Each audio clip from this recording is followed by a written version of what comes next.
welcome. You're watching Ask PQ on Bloomberg Quint. I am Agam Vakil. With me is Alex Matthew. Hi. Hi, Agam. Well, I'm Alex Matthew. If you've got any questions on equity, then you know this is the perfect show for you. You can send your queries to us on Twitter, Facebook, YouTube, and WhatsApp. You can also call us on 022454044141, or you can mail us at askpq@bloombergquint.com. Just make sure to add the Ask PQ hashtag. But before we do that, a quick look at the markets and a little bit of weakness coming through. We actually did see our own indices buck the trend earlier in the morning. This is following a continuing weakness in the US indices. Do remember there's been a lot of pressure on the technology stocks out there. But here we have 0.3% cut, actually a little over a 0.25% cut for the Nifty as well as the Sensex. Let's bring up the Nifty Banking Index and take a look at that, and that is also declining by around 0.4%. We did have some amount of gains in the PSUs and private sector banks in the last week, but it was a relatively volatile week. Coming down to your gainers and losers, bring up the gainers on the Nifty 50, and what we're seeing is an advance in IT stocks. In fact, the top three gainers on the index are IT companies, Wipro, TCS, and Infosys. And among other gainers, we also have a lot of traction in something like Sun Pharma, advancing by 1%, Tech Mahindra, and Grasim. But today, it's essentially been about IT in the gainers. Let's take a look at the losers then. Hero MotoCorp down 5%, followed by JSW Steel and Bajaj Auto. You know, there's something of a reference to the curse of being in the Nifty, and that's exactly what JSW Steel is seeing right now, because it's very recently entered the Nifty, and it has been really under pressure ever since then. We have weakness in Indian Oil Corp, Asian Paints, and Hindalco as well. But all in all, it's another day of consolidation amid relatively average turnovers, and not too much to speak for, except that we are still seeing some amount of volatility from global markets playing out in our own markets too. Absolutely. And several news developments over the weekend, not least of which is what emerged from the United States. Absolutely. All right, let's get our two experts in for the day. Amar Singh of Angel Broking and Parthiv Shah of TRACOM Stock Brokers are here to answer all of your questions. Thank you so much for joining us on the show. Parthiv, the first question is for you. Neeraj Chauhan is asking about future supply chain solutions and whether or not this stock is a good buy at the current levels. It's currently trading. I think we have lost Parthiv, so we're going to have to take up a question with Amar Singh. And while we're at it, if Alex, if it's possible, you know. All right, so okay, I've got one. Okay, so Amar, I'm going to take up Dr. Lal Path Labs with you, and we have Mahesh who wants to know the trend for this particular week. What would you advise him to do with Dr. Lal Path Labs? Let's pull up Dr. Lal Path Labs while Amar can take a look at the chart and see what it's doing. It's currently at 948, and it's not doing too much today. In fact, the volumes are also slightly on the lower end. Amar, how would you help Mahesh out with this one? I would say that looking in this particular counter, what we see is that the stock seems to be in a consolidation mode, because on the downside 900, whereas on the upside 980, that's the range that the stock is currently trading in. And technically looking at the charts, I would say that even the medium-term charts, that is the intermediate term and the long-term trend, they clearly indicate that this stock is in for some consolidation. But yes, lower levels towards ideally 920 levels could be used as some buying opportunity, with a stop loss below 900 and a target of 960 on the upside. Because till the time the stock doesn't take out the 970, 980 level, it could consolidate. Okay, we've got an intraday question for you. Akhtar Khan is asking what the view is on Yes Bank. Let's pull up the chart for the intraday and see where it's currently trading. It's just about flat at the moment, having seen some bit of trade in the green earlier in the session, trading around that 183 mark. What's the view here? Amar, do you see any trades? I would say Yes Bank is a completely avoid right now for today, because it's completely trading sideways. And also, if I look at it from an intraday perspective, it is trading in a range on the upside 188 and on the downside 178. So it's completely trading in a range. So I would say that avoid for the day. Okay, there you have it. Let's move in and talk about All right, we have one more on Graphite India, and Shilpa has a question on Graphite India, and she's bought it at around 854. The question is, can I hold for booking short-term profit? What's the view here coming in? Let's pull up Graphite India. It's at around 764. The entry price is much higher than current levels, in fact, by 100 points. So Shilpa is looking at a little bit of a loss, if I'm not mistaken. So I'm not sure if the short-term profit is, well, at this point in time possible. But Amar, your view here, and is it possible for Graphite India to move above 864 anytime in the near future? Yeah, looking at graphite, what we see on the weekly charts is that the stock continues to trend lower. And if you look at it, the lows that it had made in October of 760, 765. So the stock is currently trading around those levels. So this is a very crucial support zone. So 760, 765, if that is taken out, then the stock could trade lower, and it could trade lower towards 700 and 720 levels. So the trend remains down. So we'll have to watch out. If the stock holds above these levels, 760, there's a possibility of a respite and a bounce back towards the 800 marks. But ideally, I would suggest that should be used as an opportunity to exit, because the stock is still continues to remain bearish in the intermediate and the short-term trend. Okay, I do want to point out to our viewers who are wondering why we haven't taken fundamental queries. We're still waiting for Parthiv to join us back. He's having some problem with the line, so we're going to get done with all the short-term queries in the meanwhile. Ujjwal Kumar is asking for a short-term view on a couple of stocks, Reliance Industries and Federal Bank. Let's pull up those two counters and see where they're trading right now. Reliance at 0.3% lower in trade, around that 1,096. But if you can pull up the last 1 month or so, you can see the kind of movement that Reliance has had, just to give our viewers an indication as to how it is done. It's about 1.5% lower, but it has seen quite a bit of volatility in the period. Let's also pull up Federal Bank, because that's the second stock that Ujjwal wants to know about. It's currently trading about 1.5% ahead in trade today at around 93.95. Amar, these two counters, what would you recommend, what levels would you recommend rather in the short term? Yeah, looking at Reliance Industries, what we are seeing in Reliance is that the long-term trend for Reliance still remains positive and strong. There's no doubt about it. But in the intermediate term trend, Reliance has gone in for consolidation, because if you look at the last 5-6 trading weeks, it's on the upside, I would say around 1150, 1160, on the downside 1050. So that's a range, 100-point range that Reliance is trading into. And even from a short-term perspective, if I look at it, there is some selling pressure, but it seems that the stock is very strongly supported around 1050 odd levels. So any dip towards those levels can be used as a buying opportunity till that level is held. Whereas on the upside, any meaningful rally is only going to happen if it closes and sustains above 1150, 1160 zone.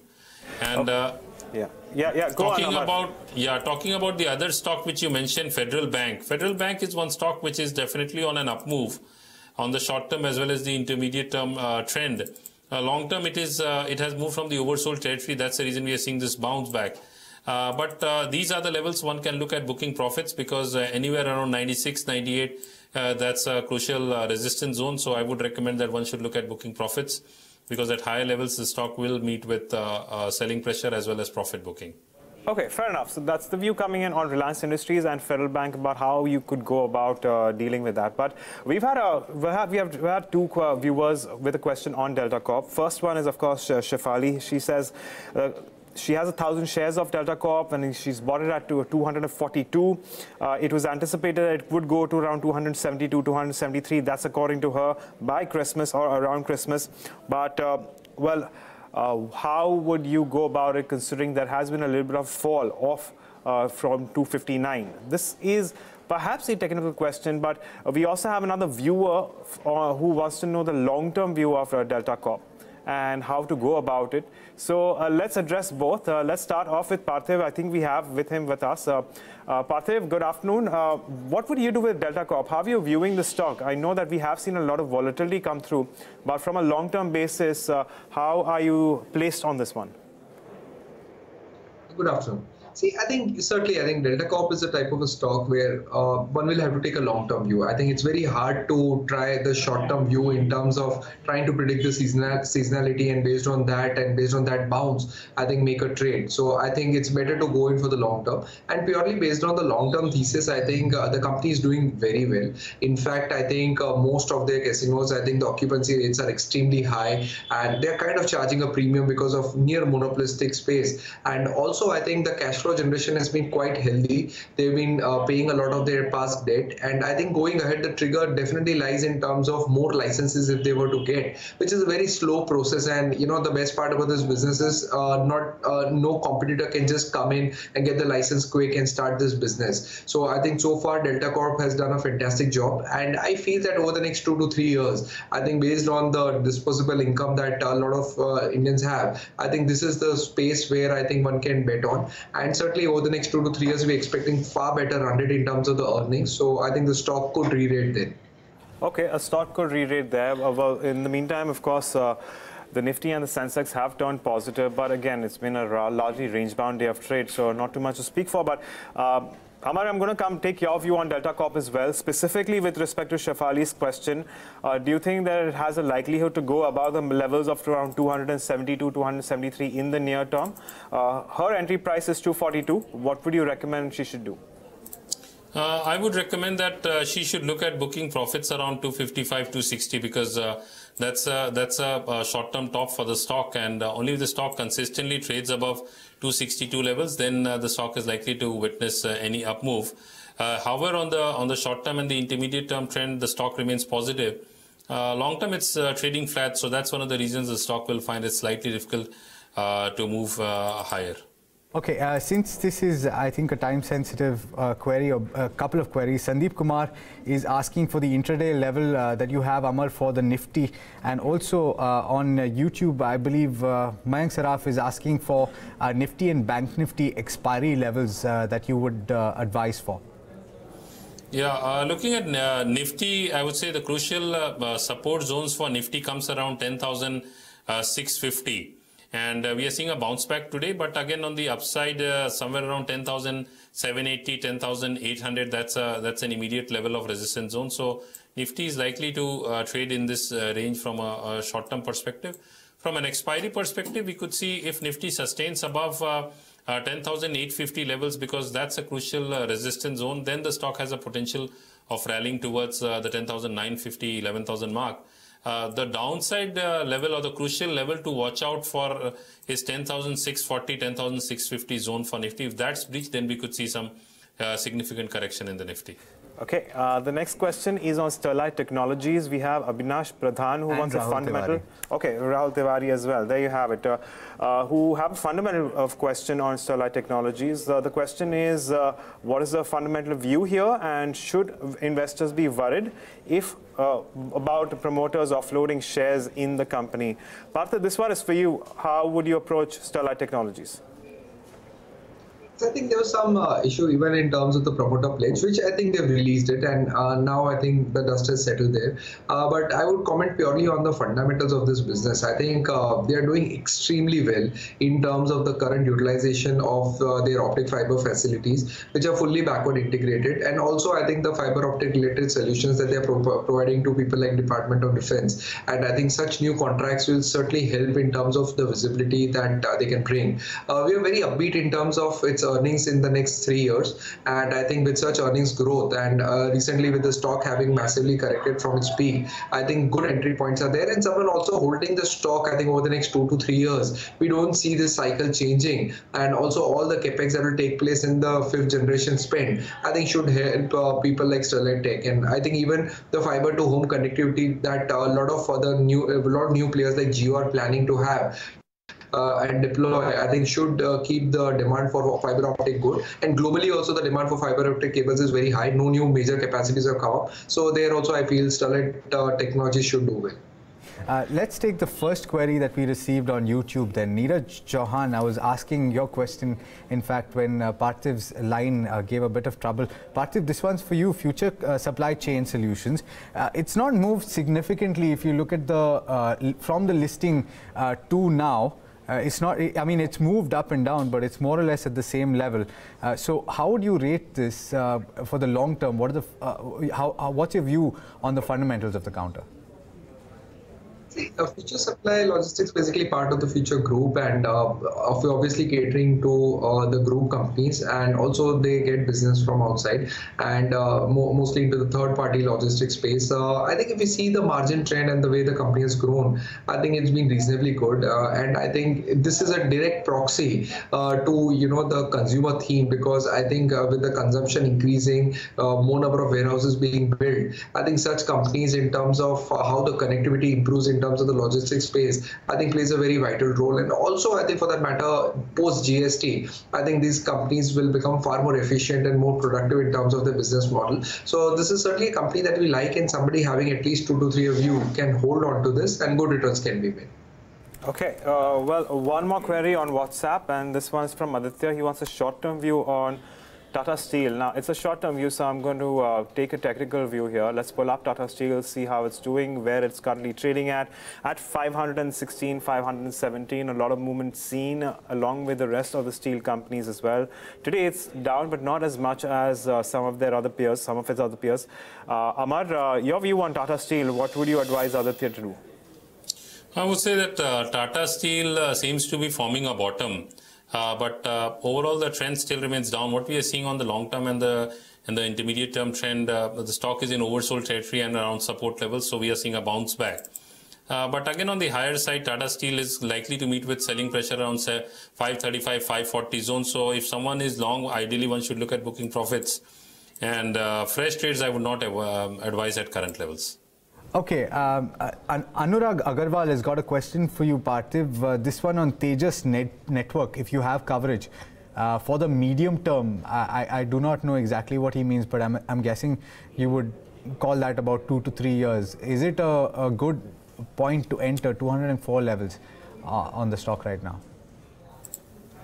I'm a bit skeptical on Tejas Networks. No doubt, I think, again, this is a company which is a direct proxy play to a lot of capex that is taking place by the telecommunication companies, telecom carriers. And I think of late, except for Jio, we haven't seen major capex plans coming from that of Bharti Airtel, Idea Vodafone combined.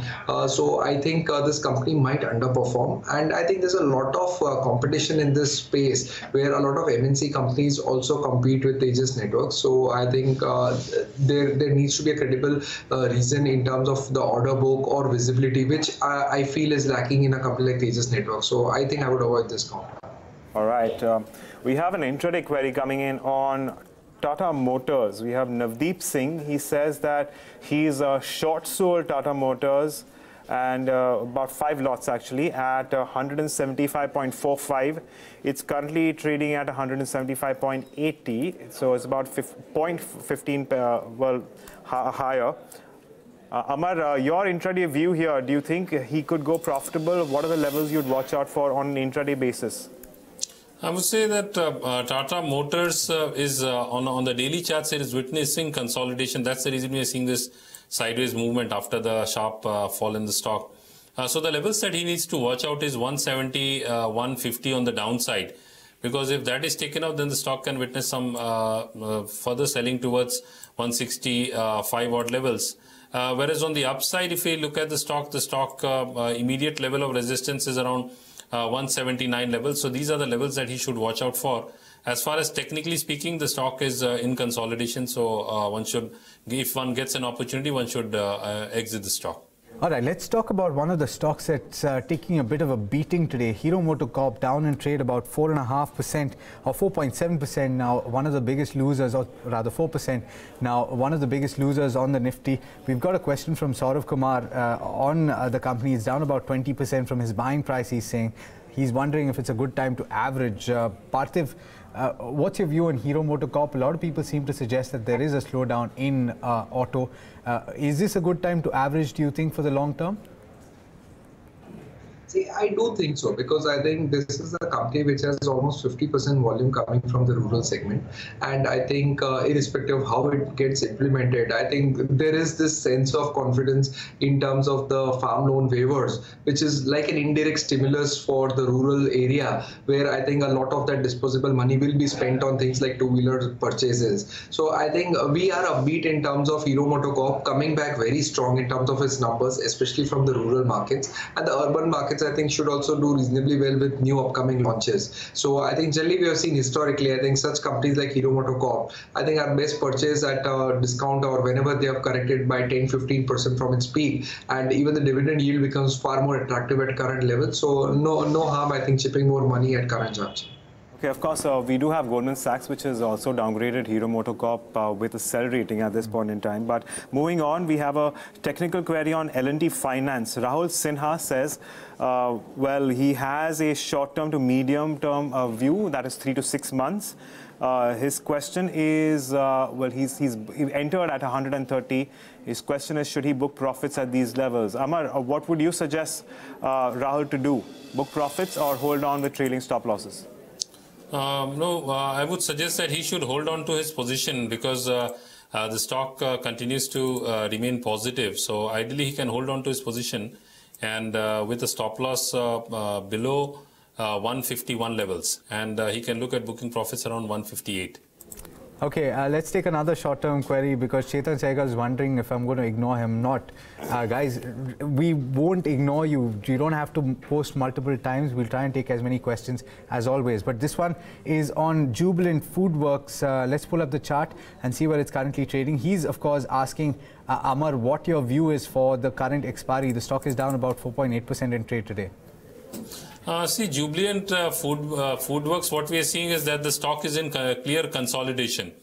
Because if you look at the stock on 3rd of December, it had made a high of 1355. Again, recently, 28th December, 1376. So 1350, 1370, that's the upside zone for the stock. Whereas on the downside, the stock continues to be very strongly supported around 1150. So the stock is likely to trade and consolidate, because even on the weekly charts and the long-term charts, it's clearly indicating that the stock is in for consolidation. But yes, the downside seems to be protected around 1150 odd levels.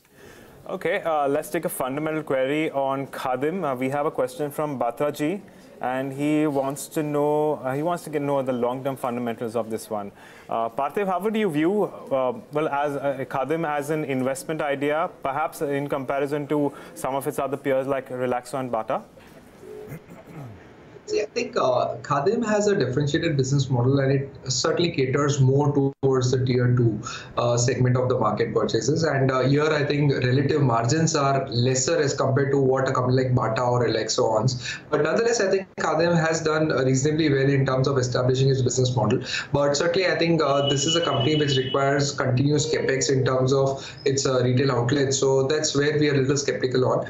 I would suggest, I think, at current juncture, especially because Bata has already run up, and Bata was our favorite long time back when it was hovering at around 500, 600 levels. But now I think at current juncture, one should look at a company like Relaxo Footwear. The stock has corrected, and I think it should be beneficiary in terms of the lower rubber prices. So I think Relaxo Footwear would be a better option as compared to Khadim. Now, this, I think, is a timely question, considering the developments that we saw over the weekend with regard to the GST Council and their decision to reduce the rates on 22 items. Of course, auto components were given a miss, and that was a bit disappointing to some who were expecting it. We're talking about Mohammad Sharfuddin's question. He's holding Motherson Sumi 500 shares at 155. But his view is for the next 5 to 10 years, so he really isn't really concerned about the short-term developments on this stock. Would you advise him to hold on? Currently, stock is at 166 or thereabouts. Yes, certainly, I think he is very smartly picked up the stock almost at rock bottom levels when recently the stock corrected massively. And I think post which the stock has done well. But I think 5 years view for a company like Motherson, I think makes excellent sense, because I think the way their vision is, and they're going to touch the $18 billion euro top line target with very decent ROCEs. And I think we know the fact that they're continuously increasing their wallet share from their customers. So any sort of slowdown should mitigate, I think, in terms of their incremental wallet share that they're garnering from their customers. So overall, what I feel is that yes, 3 to 5 years, Motherson Sumi from here can deliver very good returns. Okay, we're going to hit the rapid fire segment right now, and I'm going to ask our experts to keep their answers to perhaps, if possible, less than a sentence so that we can take in as many queries as possible. And we have a lot. So I'm going to take one on a technical basis. We have Nishank who wants a view on Titan company. Okay, so Amar, this one is for you. Can you take up Titan? How are you seeing trade on this one? Yeah, looking at Titan, I would say Titan continues to trade sideways, and there's some selling pressure in the stock. Stock has good support around 880 levels. Okay, question on Divi's Labs from Lazy Writer. This one's for you, Parthiv. How are you viewing the stock? I think this company has done fantastically well ever since the plants got cleared, and I think the API market is buzzing, especially a company like Divi's Lab, where the specialty API market is doing good. So certainly hold on for it over the next 2 to 3 years. Okay, moving on to the next one, we have a question from Riddhish Shah. His view on Aksh Opto Fiber for the long term. Parthiv, do you follow Aksh Opto Fiber? I would avoid that, and I would prefer Sterlite Technologies, the thesis of which we just discussed in this show. Fantastic. So Parthiv, one more for you. Sun Pharma being held on a pretty large loss. 564 is the buy price. Stock is currently at 429. He's asking if we should hold or sell. He might make that decision today. So, see, I would say if you have 2 years, hold. Otherwise, I think if you need the money, then probably encash it, right? All right. Amar, a question from Arpit Bansal. He wants a view on ICICI Bank futures. How would you trade this one? Yeah, looking at ICICI, one can look at trading from the long side because the stock continues to be positive. The levels to watch out is 345 on the downside as crucial support, and whereas on the upside 358. So if it trades above 358, it could rally towards 365 levels. Okay, Parthiv, ONGC, the latest update is that they don't want to list ONGC Videsh, but broadly, what's your view? See, I would totally avoid this counter. Has done nothing, and there isn't great scope going ahead as well. Okay. All right. Well, unfortunately, guys, we've run out of time, and it breaks our hearts just as much as it breaks yours. And we'd like to take as many queries as possible. We can't. So on that note, I'm going to thank both our experts, Amar and Parthiv, for joining us and taking us through their views, and of course, solving some of our viewer queries. Thanks so much for joining us on this edition of Ask BQ. As always, you can look up the website for a lot more. Up next is Power Lunch, so do stay tuned. This is Bloomberg Quint.